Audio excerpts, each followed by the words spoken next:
Hi everybody, welcome to my channel. Doing a video today talking about modern vintage Seamasters. These are watches that are about 10 to 25 years old, and specifically why I prefer these to the current Omega Seamaster 300M, why I think these are a better buy, and I'll go through some of the reasons here, starting with dimensions. As you can see on the screen, I've put up some of the relevant dimensions, and the newest Seamaster 300M is on the far right. So we have diameter, thickness, lug to lug distance, weight, and at the bottom you'll see the year released. In almost every dimension, the three watches I'm going to talk about today are smaller than the current Seamaster 300M, and I think that's a big plus. I prefer watches that are not really too large and especially not too thick. If you notice, the only watch that is thicker than the current Seamaster here is the Planet Ocean, which is the second watch shown. The reason for that is that that's a 600 meter water resistant watch, so it's actually somewhat understandable for that watch to be thicker. A 600 meter resistant watch is going to require a thicker crystal and consequently a thicker case and design. But I'll go through each of these watches individually in a moment. The watch on the left we'll start with is the Seamaster Professional with ceramic bezel insert. A lot of people call this an SMPC because its reference number is very long and difficult to remember. This watch came out in about year 2012, so it's the immediate predecessor to the current Seamaster 300M, and like I said, this had a ceramic bezel insert, which is, Omega has continued to use today.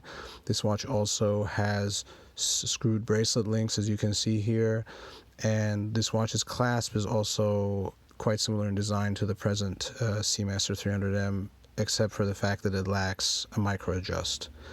Now that is a negative. However, if that's very important to you, you can easily change this clasp with a micro adjust clasp by ordering one from the Omega boutique. It's a very simple swap, remove a couple of screws, and there are, I think, a good number of videos on YouTube explaining and showing how to do that. Now here's a view of the SMPC on my wrist. Out of the group of three watches I'm going to talk about today, this one I think is the most modern looking, and that's due to the fact that it has the ceramic on the bezel and the high gloss dial with very effective AR anti-reflective coating on the glass. It's an absolutely beautiful dial, real inky black, and I think it's a design that's going to look really good many years from now, simply because it's more simple than the current Seamaster 300. Here's a view of the side.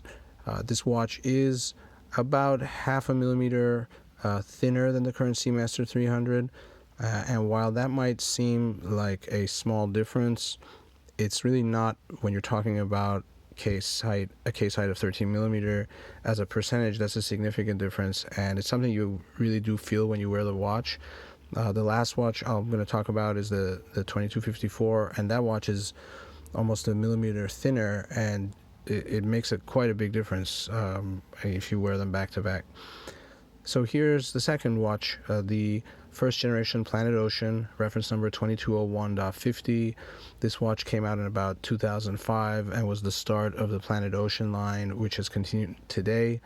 Planet Ocean line being characterized by the 600 meter water resistance. It's sort of a more heavy duty version of the Seamaster 300.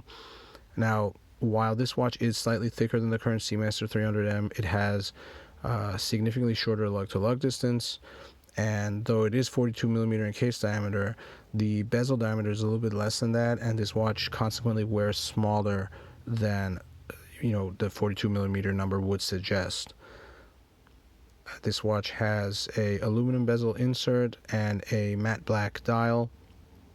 Here's a view of the side. A lot of the design of this watch comes directly from the Omega Seamasters of the 1960s. It's a beautiful watch. Here is possibly what is the most popular out of these three watches with collectors. It's the 2254.50, also known as a Peter Blake Seamaster, frequently referred to as a sword hand Seamaster. This watch uses the same case as the original Bond Seamaster, the 2531.80. However, it has a different dial, as you can clearly see, different style of bezel, and different handset, and that's where the name Sword Hand Seamaster comes from. This watch also has a bracelet that is more similar to Speedmaster bracelet, so it's frequently called a Speedy style bracelet. Here's a view on my wrist. You can see, I think you can almost see from the image how comfortable this watch is, if that's possible. It's quite thin. It's the thinnest out of the three. It's over a millimeter thinner than the current Seamaster 300M, which makes a huge difference. Like I said, in this, when we're talking about watches, 11, 12, 13 millimeter cases all wear quite differently. And I prefer the thinner cases simply because of the lower weight, and also the ease of sliding under a shirt cuff, and just makes a watch more easy to wear day to day and for all different kinds of activities. And here are the three watches all next to each other. An important consideration for me always is cost. That's why I frequently suggest for people to look for pre-owned pieces, and value matters a lot to me. And all three of these watches, not only do I prefer their design to the current Seamaster 300M, but it's important to me that you can find these watches for a lot less than the cost of a current Seamaster 300M, especially given the fact that Omega has significantly raised prices across the board last few years, something that a lot of people in the watch community are not too pleased with. That just makes these watches an even better value. And like I said, these are easily obtainable for less than the cost of a new Seamaster, and none of these is a particularly rare watch either. You can always find multiple examples for sale, and I think it's part of the fun of collecting is looking for that right watch. It's a little bit harder to do that versus walking into a store and just buying a new Omega. They're not like Rolex. You can buy them at any time. However, finding the right watch, pre-owned but in great condition, the style you like, that involves a little bit of effort, and for me that's actually enjoyable. And these are not the only watches of this era that I could make a video about. A lot of great models were made by Omega in the late 90s and early 2000s. So let me know what you think, if you agree with me, if you like these watches, if you think I'm totally off base with my suggestions, and if there are other watches that you think I should place ahead of these, I'd like to know that as well. Once again, thank you for watching. If you like my videos and like talking about Omegas especially, please like and subscribe, and I'll see you in the next one.